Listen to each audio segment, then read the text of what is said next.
Good morning. My name is Richard Wexler, and this is Caring in America, the podcast for caregivers and care recipients. So like I do on every episode, who am I? Why am I doing this? So go back about almost 20 years now, 19 years, minding my own business in the software industry, married later, 2 small kids, one 11, one 7. Then all of a sudden in the summer of 2005, my wife and I start getting phone calls. It turns out to be 4 phone calls, her parents and my parents extremely ill. Our life is about to change, an adventure that we go on taking care of them for 14 years until the last parent passes away at 96 in 2019. So go back about 16, 17 years, started my company, Points of Life, realized I could barely spell the word care, started doing as much research as I possibly could, have been able to speak to many people about this issue across the country over the last 15 plus years. As I was getting older, a year or so ago, started sitting back and saying, how can I possibly reach out to even more people? Started the podcast, which gives us that ability. And we this morning have a very special guest. I'm going to introduce him in a second by his bio. His name is Peter Ross. He's the CEO and co-founder of Senior Helpers. So Peter co-founded SH Franchising in 2004. He has led the organization to become a national leader in non-medical in-home care for seniors. He also serves as the president of the Home Care Association of America's board of directors. He has devoted his career to helping in-home care excel and to improving service at all levels. Are you there, Peter? Richard, I'm here and excited to talk to you. I very much agree. I'm excited about this conversation. I'm excited about some of the things we're doing, and we'll talk about that in a few minutes. But if you're okay, I kind of want to start at the beginning. I mean, do you mind telling folks a little bit about your background? Sure, happy to do so, Richard. And so prior to my Senior Helpers career, I spent about 20 years in the corporate world. I grew up in the great state of Maine. I was 11th child for my family, big family dynamics, and graduated college, went to work for a great company called ADP, spent a long time there, ended up as vice president of marketing. And sales of that company moved over to Ernst & Young. I was a marketing executive there. And then my last corporate stint was at Intuit as vice president of sales. And at the time during this whole process, working with a good friend of mine, Tony Bonacuse, we wanted to start a business together. And we both were dealing with, just like you, Richard, your story is fascinating, but very similar to what many people that are listening to this podcast are going to be going through if they've not already gone through it, is aging parents, aging grandparents, aging loved ones. So when Tony and I were looking to start a business, we were going through, either I had just gone through, which I did for my mother, trying to find care for my mother and having the challenges that brought on, and which really motivated me to do senior care. Tony, his mother at the time was taking care of 2 ailing grandmothers. Wow. So they were really focused on what this care continuum is really like. And when Tony and I looked at doing a business, we said, excuse me, you can actually do something in senior care. So that, which actually goes back to 2001, we did form the franchising arm in 2004, but we started Senior Helpers Our first office opened in 2002 in Baltimore, 2004 in California, and then we started franchising after that. But we just found that there was such a need for senior care, and that families really didn't have the answer. You were dealing with what you and I had dealt with, which I call the sandwich generation. We have children, and our parents. No one told us when we were born we had to really help our parents as they got older. That was, we're part of the sandwich generation. Where do you focus your effort? And just like your world changed upside down, a lot of people listening on this call, their world changes upside down as well as they're dealing with people that are now living a lot longer. What are those challenges of understanding the care management for these loved ones? And how do you do that and balance your life at the same time with the rest of your family? So both Tony and I thought there was a huge opportunity there, and that's why we started Senior Helpers. Wow. Well, that's an amazing story, and what you've gone through. And obviously, I talk about what we've gone through. And as you mentioned, there are so many people out there that are either going through it or hopefully see that something may be coming down the line that I'm going to jump into a word I use all the time that people get upset about. It's a four-letter word called plan, but I'm hoping that they, as you laugh, and I get it, and I'm hoping people see that as you have aging loved ones around you, and I talk about parents, I talk about grandparents, I've talked about a really close aunt or a really close uncle that you've been close to since you were very small. And when something happens to them, might you get involved in that care? And we talk about, and I've talked about a lot over the years, the different forms of care. And maybe you can address this a little bit more. And I know when you stand in front of people and you ask people, if something were to happen to you, where do you want to live? And again, you can talk about this and kind of talk about the statistics, but most people want to live at home. Would you agree with that? Yeah, I mean, AARP did a study several years ago that said that 90% of seniors want to live out their life in their own home. And I kind of kidded when I heard that, Richard. I said there's probably an APB out for the 10% because I've never met anyone who is anxious to not live at home as they age. Wow. That's not a shot at the long-term care facilities out there, but people in general. I know I would, I'm sure you would, I'm sure your parents, my parents. The first opportunity is that they want to age in place for as long as they possibly can. And that's what the studies do show. And that's what we have to find a way to make that happen. The challenge in a lot of these homes out there is that, give you an example, my sister, I've got a lot of family and I have a big age difference with my siblings. And my sister lived in a Cape Cod type of house up in Maine where the bathroom was on the second floor and the laundry was in the basement.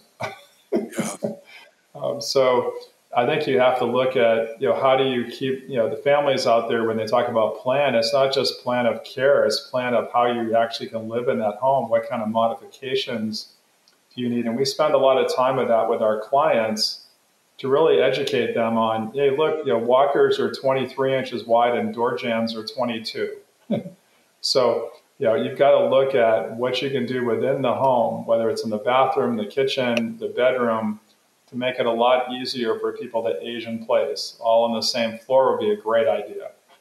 No, and I thank you, and I totally agree with that. And when I've stood in front of people and they give me that, of course we're going to stay at home. And then if you ask further questions, you find out that maybe the home isn't completely set up for someone to live there as they age and receive care. And we've talked about this on previous episodes, and you bring this up and I'm sure your folks do this, as you said, when you're meeting with the potential new client, do things in the home make sense? And hopefully, back to that word plan again, hopefully they've addressed that ahead of time. I mean, in our own personal situation, um, my father-in-law moved in with us so we could take care of him in our home, which he liked.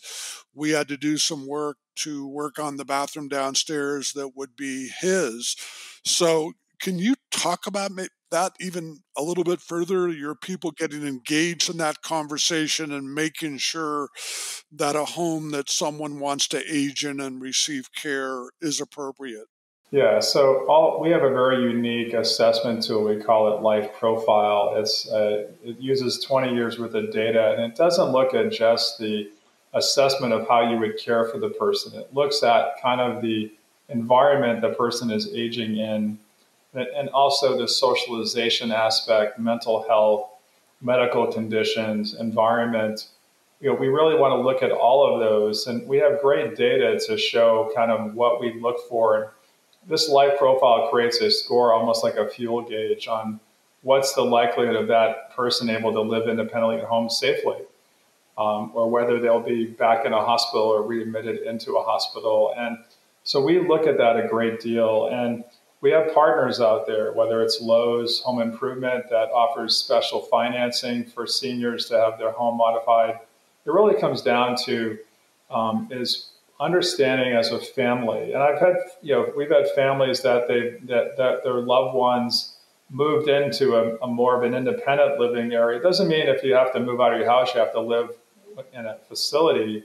You can still live in a retirement development community, things like that are already taking those situations into consideration, Richard, when it comes to bathrooms. What we find a lot in homes are clutter. A lot of clutter, a lot of throw rugs. There's not grab bars in the bathroom. There's not a walk-in shower. The cabinets in the kitchen are too high to reach things. So you start to look at those types of things to make sure that what we're trying to do is one of the biggest challenges for seniors as they age is fall risk. So you've got to be able to provide a home that minimizes the opportunity for a fall to take place. And those are some of the things we make recommendations to. We're not the ones that actually contract it out, but we do partner with organizations in each of the communities we serve to ensure that we give a full care management opportunity to plan for that. But families should be doing this on their own right now. As they look at their aging parents and aging loved ones, they can do that quick walk around, see, what are some of the obstacles that are in there, just like you did in your situation and I had to do in mine. Is you've got to be honest with yourself. I think the challenge we have as an industry is families tend to wait for the ambulance to get there to do something. Yes. That is not the right answer. And I've had families tell me, hey, look, when we need you, we'll call you. But a lot of times that is in a very much a desperate situation, an urgent situation, because their loved one has fallen and broken a hip or a wrist, or that something happened to them that now they're being rehabbed, and now they need care right away, opposed to kind of planning for that care and making sure that care is a process of their what I would call their care continuum. And that's one of the things I think, trying to be more proactive. When Richard, you and I talked about this before, this is something that I think as families, you just have to look yourself in the mirror and be honest with the situation. Aging is natural. If you are proactive, then you are able to make that aging process more seamless and less kind of bumpy. It doesn't have to be a roller coaster. Now, health is obviously a big part of that, but a lot of times the health issues are exasperated because you're not providing the right care environment for your loved one. Peter, that is fantastic advice. And folks that are listening, please listen to this. And when you have friends, neighbors, relatives that may be going through this, realize they may be going through this down the line with older loved ones. I mean, what Peter's talking about is fantastic information. And again, he's seen it, I've seen it. We've seen too many situations where the call is made after a crisis has already happened. Mom has fallen. Dad's had the stroke. There's been a diagnosis for an illness. We know it's not a fun subject to talk about. I talk about this family conversation all the time, but it really is something you want to get ahead of. If you can tell the audience, Peter, some of the different services you at Senior Helpers provide. Sure. I mean, obviously, when we age, as human beings, we have what's called activities of daily living. You'll hear this from doctors, and they abbreviate it to call it ADLs. But these are basic things we take for granted. Eating, sleeping, toileting, bathing, grooming. Those are things that we all need to do every day. At least you should be doing every day. Yes. And as you age, what happens is some of those activities of daily living, there's also what we call independent or other types of IADLs, which those are more geared at laundry and home cleaning and cooking and things like that are also very important with ADLs. And those are the services that we can help to support.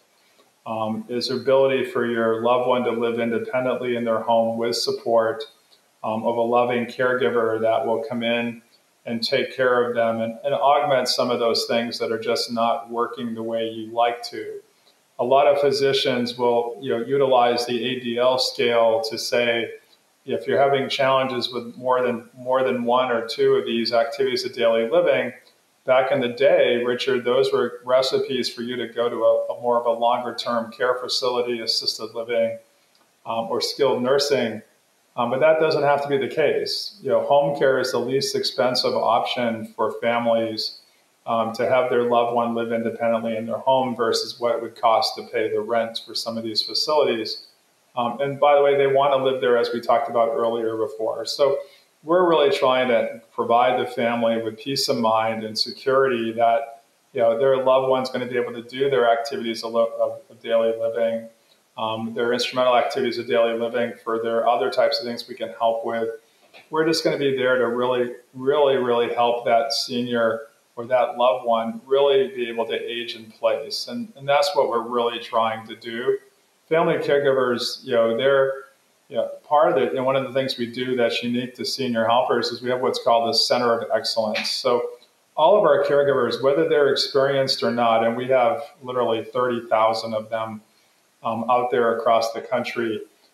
These caregivers go through our Center of Excellence training program. It's a certification we do for Senior Helpers. We have really basically houses that are mimicked within our facilities to train people on how to do transfers and use different DME equipment, durable medical equipment, such as Hoyer lifts and pivot poles, and understanding how to help transfer from a bed to a chair to bathing assistance, those types of things. We also, Richard, train our family caregivers on that too, because people have to realize is we at Senior Helpers can do a phenomenal job of caring for your loved one, but when we leave, we're not there usually 24 hours a day, 7 days a week. That's very much the exception. We're usually there for several hours a day. So when we leave, it's important that the family caregiver knows how to use the same types of techniques we train our caregivers on. So we train at no charge family caregivers on how to care for their loved one.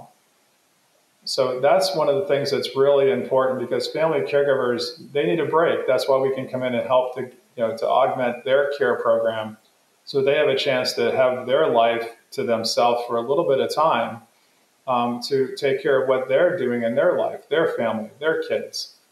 So those are some of the things that we like to do. And I think we really want to make sure that we ensure that family caregivers are able to provide their caring, because we could do a great job during the week, but then when the family caregiver tries to transfer the person or helps them with the use of some of the equipment they have, and if they don't know how to use that, that person could then fall or be injured, and then they're right back in the hospital, and again, we're going through this whole process again. So we really want to make sure there's a full circle of care here. It is fantastic information, and all the training you're doing for the family caregiver. I mean, I wish we had known someone like you all those years ago when we were doing this and kind of stumbling through different things as we found them out through personal experience. I also want to compliment you, people I've stood in front of, and I believe you'll understand this. I don't want to put words in your mouth, but I mean, one of their biggest concerns, this is mom. I'm bringing someone in the home to take care of Yep. my mom. And they want to make sure that person is trained well. They want to make sure this person has a great heart. Can you talk about that even a little bit more and kind of your experience and what people have said to you about someone coming in the home? Yeah, I mean, I will tell you, ever since I started Senior Helpers, my comment of how we trained our offices and our franchisees and our teams have been basically because I wish I had Senior Helpers when my mother was still alive. And so my first response when I started the company with Tony was that our kind of mantra, I guess I would say, was that we would not put someone with your family that we wouldn't put with our own mother.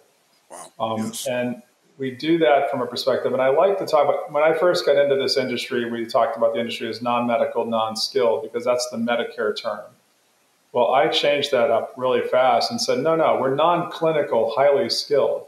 We're going to invest in training any person that comes into your home. We're going to even try to match personality types as best we can because this person is going to be basically a member of your family as they're taking care of your loved one, and you need to have that trust and what we're doing. So training is part of that, but we also do complete background checks on every single caregiver we look at to bring on board. So that goes back to just that safety issue is we want to ensure that the people we're putting into the home are highly skilled, highly trained, they're passionate, most of them are very spiritual people. But we want to make sure that we've dotted all our I's and crossed all our T's on how we hire people and that investment. And we take that very seriously. And I think if you look through all of home care organizations that are out there, Senior Helpers has some of the highest marks when it comes to types of the level of care we do. You don't see us written up on any kind of issues that are out there because we take it very seriously that these people are going to be someone that's coming into your house and you're trusting us with one of your most precious people in your life. We want to make sure you feel comfortable doing that. And I know that's a barrier sometimes for people to look at home care, but you have to understand is that we would not have a business if our quality of care and peace of mind was not true. And that's really what we focus on. And it's a system standard. I mean, if we find an office that's not following any of these processes, they could lose their license. So they take it seriously as well. And we want to ensure that that loved one is being taken care of. Now, there's some times when we have a personality mismatch, where for some reason, caregiver is just not hitting the right strides with a loved one the way that the family would like to see, and we'll change them out. We're not at the end of the day, we want happy families. Wow. We want families feeling their loved one. We think our clients have a higher quality of life. I think they have a better quality of life as they age. They're able to do more things because they're getting assistance at home to do those, even with errands to go to dinner or to shopping or do some errands. We can help with those too, as well as part of the transportation. So there's all those things we want to make sure that we really want to let that loved one continue the life the way they want to live as best they can. And I think that's what makes and one of our core values is celebrate life.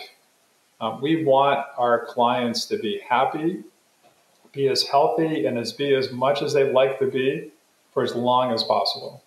Again, this is fantastic information, folks. Please listen to all the things that Peter is talking about and what they're doing with their staff and their caregivers and the training they have and making sure that mom, dad, whomever the client is happy. And as we talk about a lot, and I talk about a lot, you may not live close to mom, dad, or grandparents. Maybe you're 50 miles away. Maybe you're 100. Maybe you're multiple states. But an organization, we're about to talk to Peter about growth and kind of where he sees the home care industry going.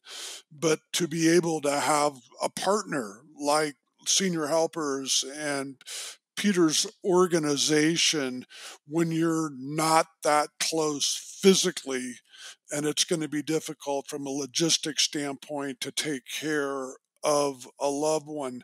And we're a large country. Can you kind of talk about that from a growth perspective? And then the second part of that question, like, where do you see the future of in-home care?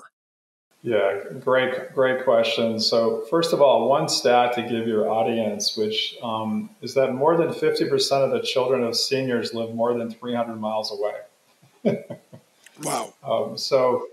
So understanding that we live in a society that sometimes the children don't stay. I mean, I grew up in Maine, but I never lived in Maine after age 22.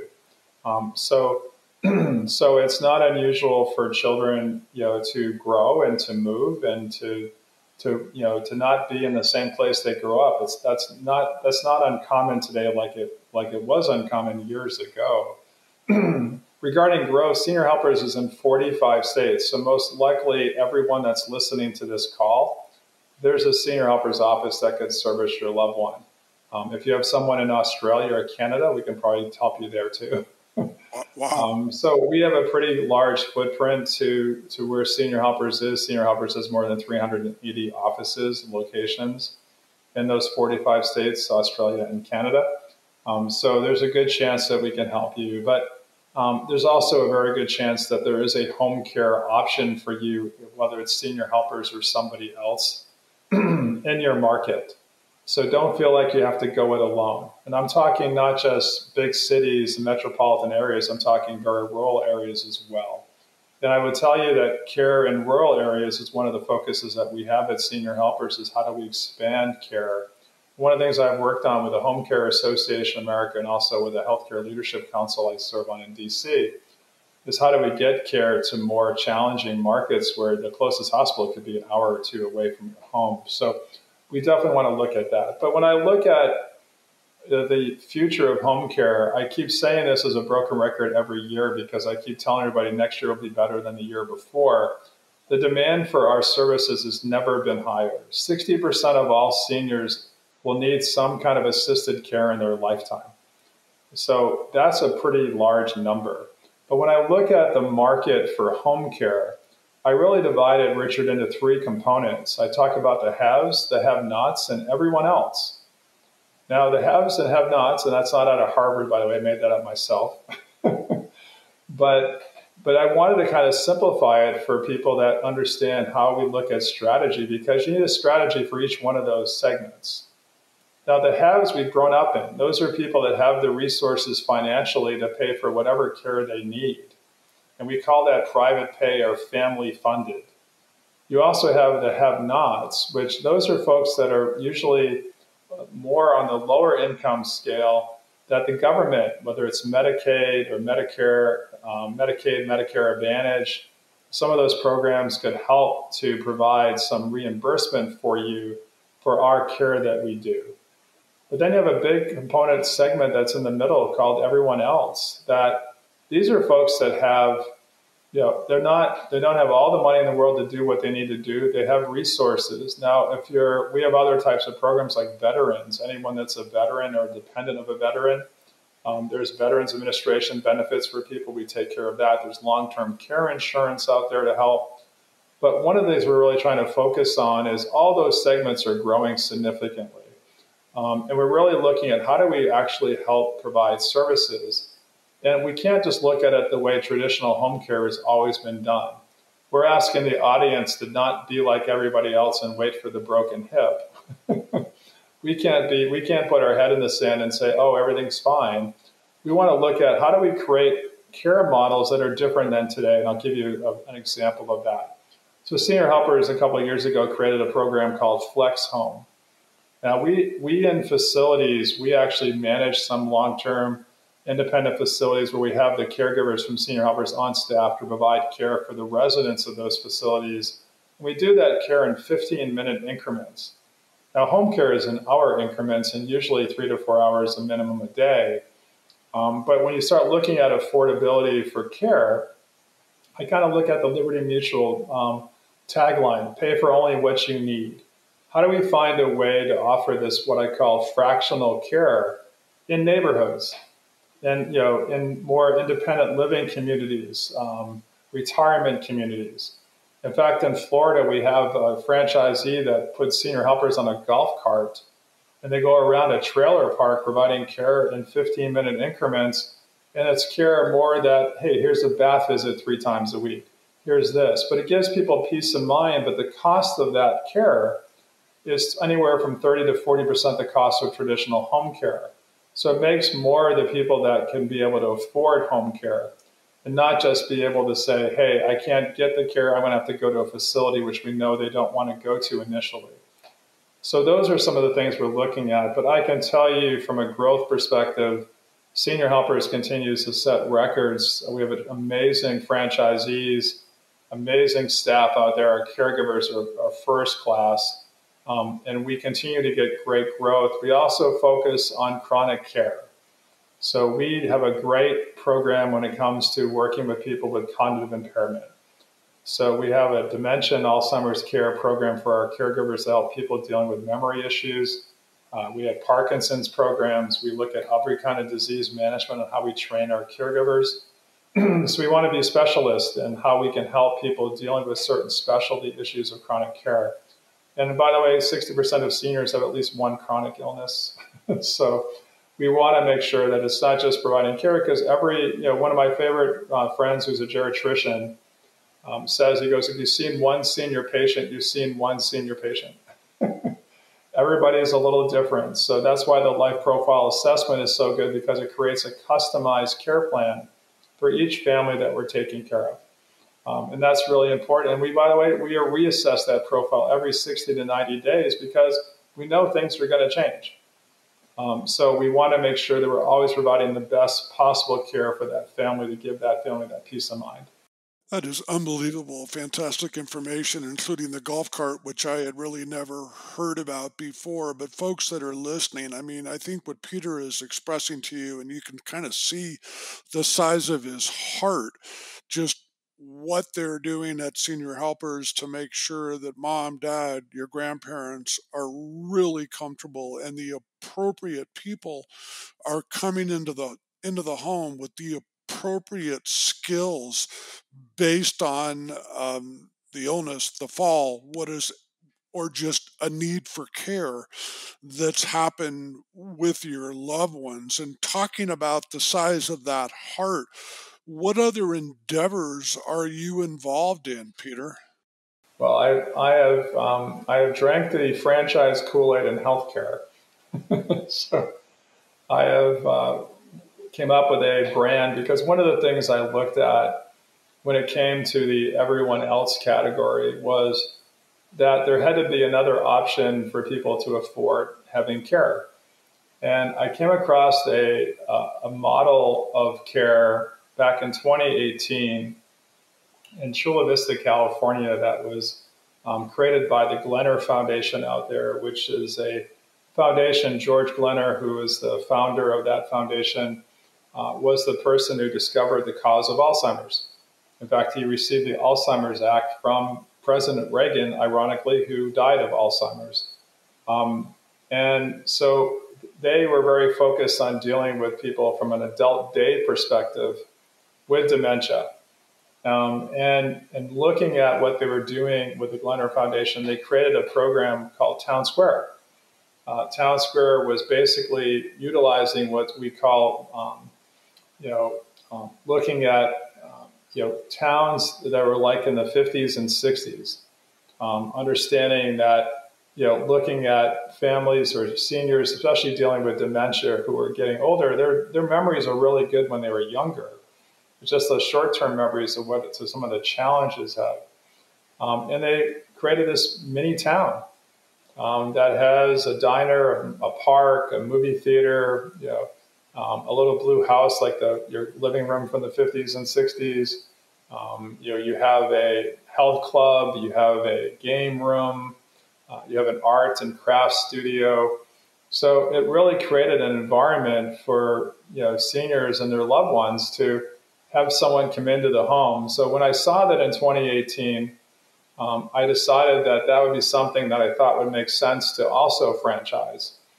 And unfortunately, unlike Senior Helpers, which was very much pandemic proof, Town Square was not so much because we actually had to close some of those facilities. But ever since, coming out of, I believe, out of the pandemic at this point, Town Square now is branching out across the country, and it's an adult day program like nothing else. It provides tremendous, tremendous care. It's almost like going back to high school, where our first period was English, second period was PE, third period was library, fourth period is lunch. We're going to have seniors, based on their abilities, to go through Town Square and have activities throughout their day. It's a highly energetic activities for people, and it really keeps them very busy, very active. We've been featured on the Today Show. We've been featured in the Wall Street Journal. And it's just an opportunity to provide another resource for families to have. This townsquare.net is the website, but we're growing that brand across the country. I think someday it could be another Senior Helpers, I believe. And it works very well with Senior Helpers. It works very well with other home care organizations because people need care. Families need respite. So, we have a lot of families that have their loved one go to Town Square for 3 full days a week. It gives them that 3 days of respite, and they have peace of mind that loved one's, in fact, we have to kick them out. They're so happy they're there. So they're enjoying themselves. They're doing things that they really enjoy. It uses reminiscent therapy, we call it, as it goes back in time to when most of us in our lives, a lot of our biggest memories are when ages between 15 and 30. High school, first girlfriend, boyfriend, marriage, college, family, career. So we really want to kind of prompt them to those memories while they're there, and it works, really well. And we've got 10 of these centers that are open now, and that number continues to grow each year. So again, another option to try to find ways. I'm always, to me, it's always been about providing a resource and providing something that I know people are going to need, and give them choices that they can afford. It's great that you get people that can afford care, but your ability to afford care does not mean that you are the only ones that need help. I was born in a big family. My parents were amazing. My family is amazing, but we weren't born into any kind of glass slipper. So how do we find ways of providing abilities for families to get the care they need, whether they can afford it or not? And if they can't afford it, what are some of the ways we can do, whether it's through government programs, whether it's through Veterans Administration, whether it's through providing different models like Town Square or flexHOME, providing abilities for them to afford what they can afford, but give their ability for why should they have less options for care choices? We've got to find a way to even the playing field for everybody, no matter what you have for financial resources, whether you're a person of color or not. We want to provide all these resources to people so that we can help as many people as possible. To me, it should be an equal opportunity service option for everybody. I completely agree. And again, folks, you probably can almost hear and see Peter's heart as it pounding, and you can feel how big it is when he talks about these different things that he's involved in. And that kind of takes me, as we get close to wrapping up, takes me to something that I'm very excited to announce that Peter and Senior Helpers and what we're doing here at Points of Life and Caring in America are putting together, call it a partnership. What we're trying to do is create a level of a national education about aging and care. Something that you hear me talking about all the time with this 4-letter word plan and trying to get ahead of things. And I get, as I've talked about, my wife and I didn't plan. I understand how difficult it is. But part of that is, and one of the biggest things and something we're trying to solve, and I'll get Peter's comments on this in a second, is just providing that education on a national basis. So as we continue to age, as the boomers get older, we're positioned properly to really understand what are the complexities of aging? What are the complexities of care? What should we understand? Where can we find information about this? Where can we find the resources like senior helpers that we need across the country? So again, very excited about this. This is going to take us some time to put together, but I will keep you updated on the podcast. Comments, thoughts, Peter? Yeah, I mean, Richard, I think as you and I talked about, it would be awesome if and this is going to have to be a collaboration between, legislators and thought leaders and a lot of people to kind of change the narrative. And I think what we're trying to find a way is, I always wondered why ARP knew that I was turning 50. Interesting. And I used to get letters from them, I think the 5 years prior to the date. And while I kind of make fun of that right now, and by the way, I think ARP, thank you for all your support of home care. But at the same time, why can't we do this for people that are just certain ages in this country to just, remind them, hey, look, because the challenge for people is waiting to the last minute. How do we have, when you're turning 60 or 50 or 40 or whatever the number is, you get a letter from this education group basically stating, have you thought about the following? It's not just the care process here. I was on a radio show years ago when someone asked me a question about, that there were siblings, there were 3 or 4 siblings, they all didn't see eye to eye, but they were trying to provide care for their loved one, but their mother was diagnosed with Alzheimer's. So they basically called in asking me on this talk show, hey, what can we do here? I said, well, I hate to make an example here, but when your mother or loved one is diagnosed with any cognitive impairment, your legal options become very difficult. Because most courts will not attest that that person was of sound mind when they changed their health directive, or they put in a power of attorney or conservatorship or guardianship. You really should start thinking about these things. I had conversations with my mother about power of attorney well before we ever needed to. I didn't even know what I was doing back then. So now I really would know what to talk about. But I really do think that you don't want to wait till that fall happens or it gets too late. And that's really my message here with my example, is you want to be able to have these conversations and plan back to your 4-letter word. And it's not a bad 4-letter word. You have to just, and it's okay, because I really do believe, I know my parents were like this. I know many of the listeners out there, your parents are like this. They do not, and I repeat, do not want to be a burden to you.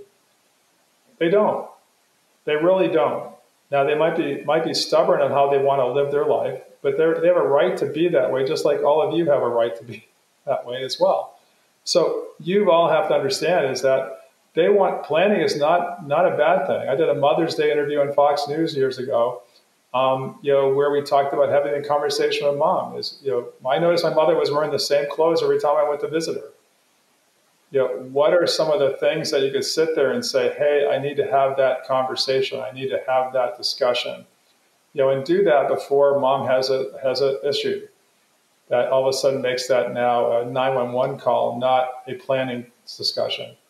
So I just encourage, and I think this educational collaboration, this partnership, I think is just bringing minds together of like minds to how do we educate the public and providing resources and tools that don't cost anything, just to have them say, hey, here's your map to aging.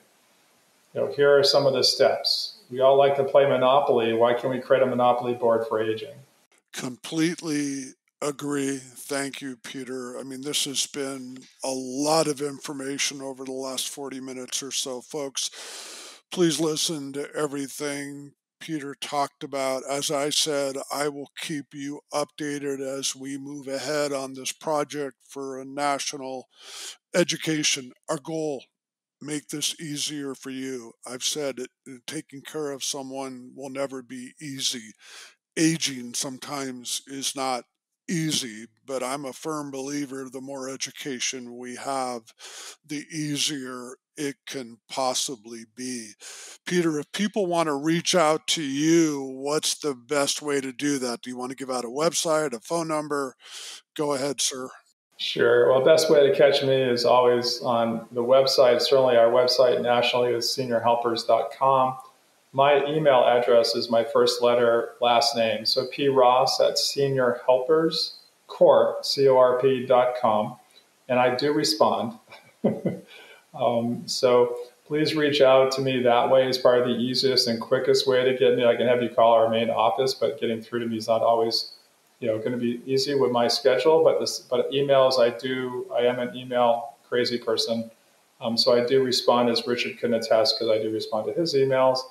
I'd be more than happy to provide any resources. But if you're looking for care along senior helpers, it's very easy on our website. Just put in your city, your town, your zip code.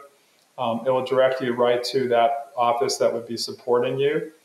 You can do a live chat on our website. There's a live chat 24 hours a day, 7 days a week. So you can chat with a live agent on our website. If you have questions or not sure who to talk to, they can help you with that, and they can direct you to the right office as well. So we want to make it as easy as possible for you to find us, but happy to help any of you there. And Richard, just thank you for the podcast and your passion. I mean, your heart's bigger than mine and then some. I think what you've done to try to educate and help people go through this challenging time, I applaud you for that and happy to be a partner.